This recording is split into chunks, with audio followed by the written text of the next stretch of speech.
What's up, guys? Eli here, back for a CD collection video. Yes, I'm in my van again. I know I've been getting a lot of questions about that. I'll probably get back to doing them in the house again pretty soon here, but I just I've been finding a lot of inspiration in being outside lately as much as I possibly can. Louie and I both,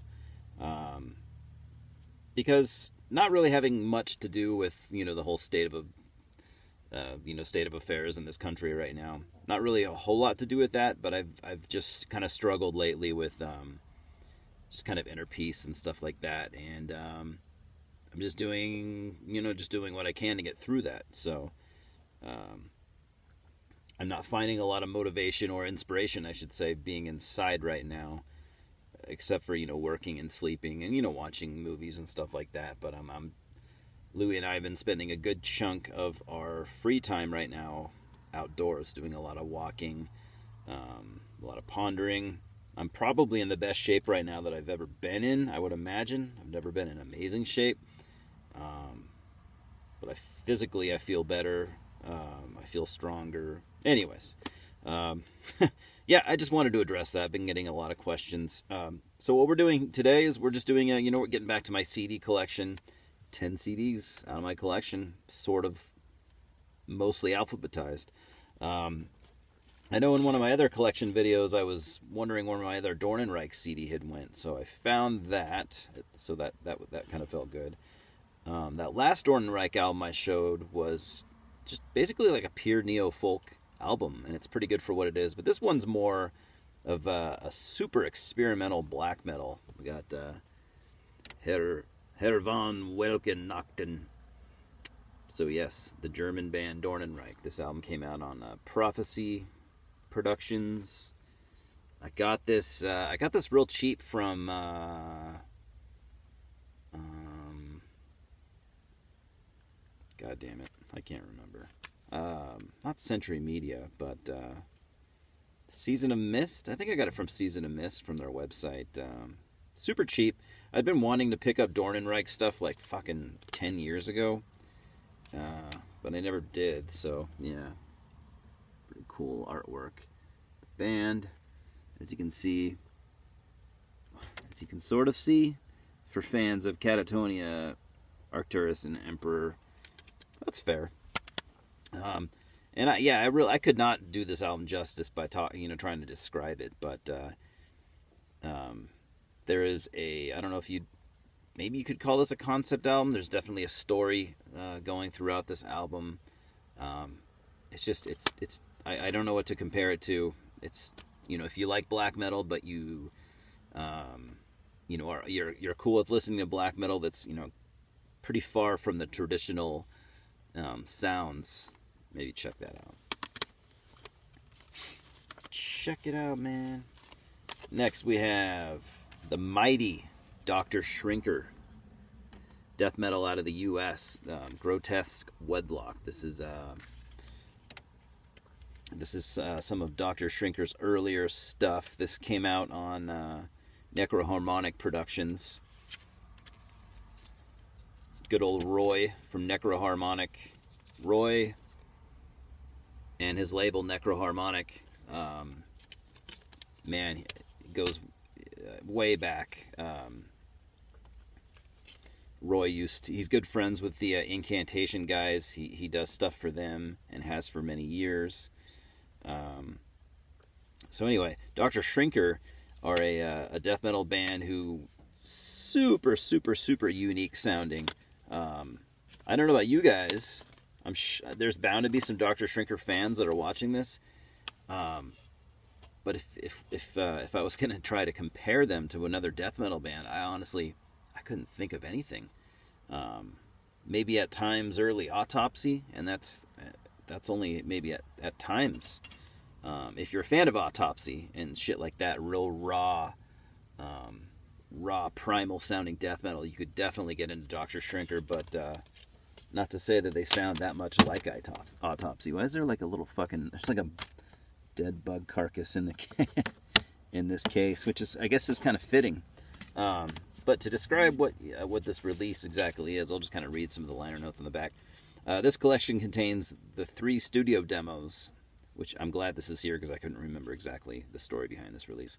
The 3 studio demos that Dr. Shrinker produced over our existence from 87 to 91. We'll just stop there. Dr. Shrinker have since released a full-length album, I think a couple years back, that was also really good. But man, this stuff right here, get it. Just weird, raw, primal death metal, unique. That, Dr. Shrinker almost have their own sound. Really fucking good stuff. Get it. Next, I got a couple releases from Dragged Into Sunlight. I don't have the album that everyone likes the most, and I would agree it's very good. Their first full length, I can't remember what it's called. I don't have it, but what I do have is their second full length? Or is this an EP? I think it's a full length. Anyways, Widowmaker. Really weird and cool artwork there. This came out on Prosthetic in 2012. I didn't love this upon release. In fact, I was real disappointed with it, but I listened to it recently, and after not really listening to this band much in recent years, I thought it was fucking good. Yeah, so Dragged Into Sunlight play a type of doomy black death metal, very violent, very visceral. This album is maybe a little more meandering sounding than their first one. That one was more to the throat. This one's a little bit more stretched out, maybe a little more atmospheric, more of a slow burn. There's some stuff on here. You got to be a little patient, I think, with this album. Like I said, it's not quite, for the throat. This album is maybe a little bit more spaced out. You kind of, the violence is still there, but you got to be a little bit more patient to receive it. The other release I have from them is their collaboration with Gnaw Their Tongues, and I really, really like this. This also came out on Prosthetic in 2015. I really like this collaboration, man. Gnaw Their Tongues, if you are not familiar with them, it's just a one guy. It's a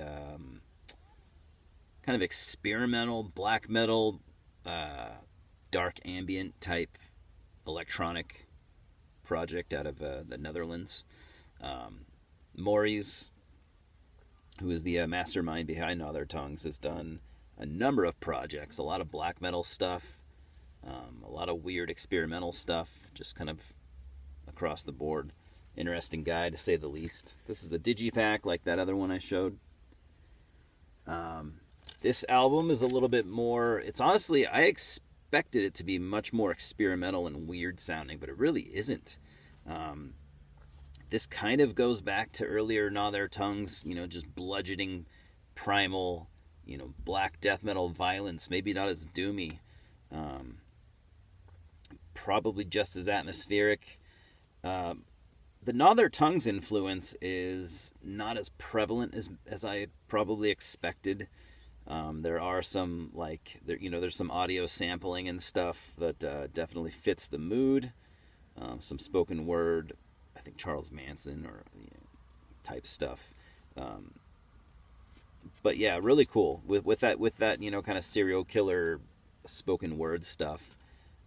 Little bit of glitchy electronics, but this is like 95% just bludgeoning, violent black death metal type stuff. Really, really good. Get that too, if you want. Then I have a couple albums from Dragonlord. I'm not a massive fan of Dragonlord. This is the first album, Rapture. I got this because I got these early on. I thought it'd be interesting to hear what what's his name, Eric Peterson from Testament. This is basically his black metal band, basically like kind of his love letter to like Dimmu Borgir. He's a big fan, and that's exactly what it sounds like. This is Steve DiGiorgio plays bass on this, by the way. I didn't know that, or I didn't remember.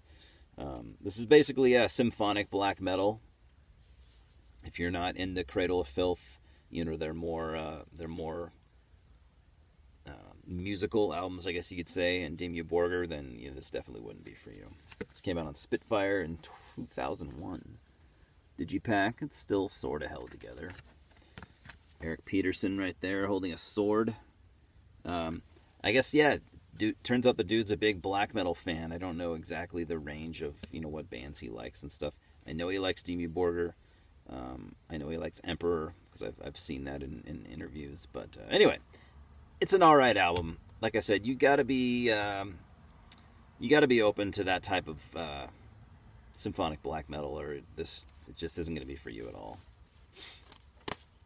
Then I have I think this is their second album, Black Wings of Destiny. This also came out on, this came out on Escape Music, whatever, 2005. Digipack. I'm just going to say more of the same for now. I haven't listened to these in a long time. From what I do remember reading, various reviews and stuff, I do remember it was kind of the general consensus that this album was written a little better. So the songwriting, maybe tightened up songwriting compared to the first album. But even still, if you're not into that type of bombastic, symphonic black metal with thrash and power metal touches, Dragon Lord are not going to be for you. If you like, what's that fucking band from England? Of course, yeah, I don't know. Whatever. Move on. I can't remember the name of the band, so I'll just cut my losses. Moving on to Drawn and Quarters, one of my favorite death metal bands, though.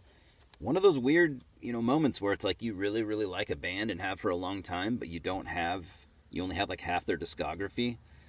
Shit happens. Anyways, these aren't in order, by the way, chronologically like they should be, but Merciless Hammer of Lucifer, fucking Drawn and Quartered Seattle death metal. If you like Immolation and, even most incantation shit, maybe that East Coast 90s death metal sound, these guys are definitely for you. Underrated, one of the most underrated death metal bands there ever was. This version is awesome. It also comes with a bonus disc, which is basically, I think it's the Crusaders of Blasphemy EP. Oh no, here we go. It says right here. Bonus disc. Awesome. Tracks 1 and 3 recorded for a canceled split 7-inch. Track 4, unused rough track from the same session. Track 2, unused Extermination Revelry bonus track. And track 5 through 9 were the Crusaders of Blasphemy promo from 2002. Definitely look into this band. It's just if you like death metal in general. This is one of their newest albums. Not the last one, but the one before. Feeding Hell's Furnace. Nuclear Winter Records. Later album, but this is some of their strongest material. This could be easily their best album, which is awesome to see a band, so strong, 15 years into their career. I haven't listened to this for a good couple years, but when it came out, that was my reaction on the first couple listens. Like, this is strong. Like I said, I might consider this their strongest material to date. And they put out an album since this, I want to say in 2018. Can't remember what it's called, but I heard it. I still haven't got it. I did listen to it online, though, and I thought it was really good, but I think this one's better. Then I have a promo copy of one of their earlier albums. This might be their first album, Extermination Revelry. Moribund Records, they used to put out these, it's came out in 2003? I don't think, it's got to be their first or second album. Anyways, Moribund used to put out these, they used to give out these cardboard promos to people for review. They don't do it anymore, which is kind of a shame. I don't know if any label does really anymore. They're just all about the digital promos, which I think is a bit cheap and lazy. I don't know, man. I think if you want someone to review your product, you should send them a physical CD. That's how I would want it. And I've had people send me physical promos. Still need to review those, by the way. Fuck. That's probably why they don't like doing it. But I don't know, man. I think you can do a much better review. I mean, yeah, the music is 99% of it, but when you have the artwork to look at, you can talk about that. I just feel like it's an incomplete review when all you have is the music. Like I said, I know. I mean, you know, 99% is the music. That's what's most important. But you know, having the physical product is just you can do a better review. Did I show the back? I don't know if I did, but there it is. Strong album. Every single thing they've done is fucking flawless. Just a great band. They do not falter in their craft. They're consistent as fuck. You know, everything they do is great. So you might notice, yeah, that they changed their logo too a couple years back. I'm not really sure how I feel about that. I don't know. I always liked their old logo. You can kind of compare them there. Original, new. I mean, yeah, their new logo looks a lot more death metal-ish. I don't know. I just always thought there was kind of a charm to their old logo. It's kind of different for a death metal band. This is much more, you know, their new logo is much more, if anything, it's much more like, you know, like more of what you'd expect, you know, for a death metal band. And their old logo is just, yeah. Anyways, got one more, a band that most of you guys probably don't like, because I know there's a lot of people that just like to whine about this band, which I never really quite understood that. I just always figured if there's a band you weren't into, you didn't really like, you would just not talk about them. But this seems to be one of those bands that when they come up, you just get a lot of like, meh. But Dream Theater, their Change of Seasons EP. This has got a 23-minute track, and then it's got a bunch of covers done live, if I remember correctly. Doing like Deep Purple covers, Led Zeppelin, I think some Kansas on here. But anyways, if you're a fan of Dream Theater, the Change of Seasons, the song is really, really good. I do like some of the earlier Dream Theater stuff just because, you know, this came out in 95, by the way. You know, I was a fan of these guys really early on. I rarely listen anymore. But I almost never do anymore. But lately I've been thinking like, man, I kind of want to dig out those old Dream Theater albums and play them, you know, just for nostalgia. You know, I've always liked that, you know, that prog metal stuff, you know, Queens of Reich, Fate's Warning. Although I'm a much bigger fan of those bands than Dream Theater. These days I'm not really too much into prog metal. I love prog rock, you know, like 70s prog. And, you know, when I first got into the prog metal stuff, I was really into it. You know, Anubis Gate and stuff like that. And I still think all those bands are cool, but I'm more of a 70s prog rock guy these days than, you know, like modern prog metal. Though I do still think a lot of those bands are cool. You know, Camelot, love Camelot. Circus Maximus, that second album, really, really good stuff.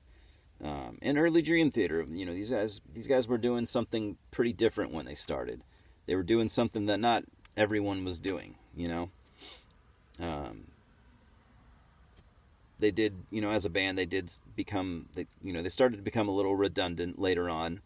And I know people that are fans to this day and still listen to their stuff that they put out, and I guess they just haven't really been very inspired for the last, you know, 4 or 5 albums or something like that. But anyways, that's 10 CDs, so I got to stop. But my next video, it's going to pick back up with Dream Theater. I have 2 more albums that I'll be showing. So yeah, these days, man, I still love Fate's Warning. Pretty much all eras of Fate's Warning. I still love Queens of Reich, although I never really considered Queens of Reich all that proggy.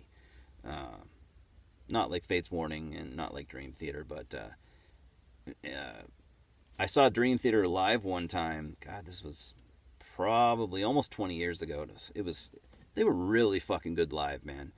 You know, bands that play shit this technical, I mean, that's gotta be hard to pull off live, but these guys are true professionals. You know, this shit's their life. They can play all that stuff flawless, you know, flawless and effortless, seemingly. So I saw Dream Theater with Queens of Reich also, and they were really good. Fate's Warning were on that tour as well, but for some reason they weren't able to make it, which bums me out hugely to this day because they're one of my all-time favorite bands.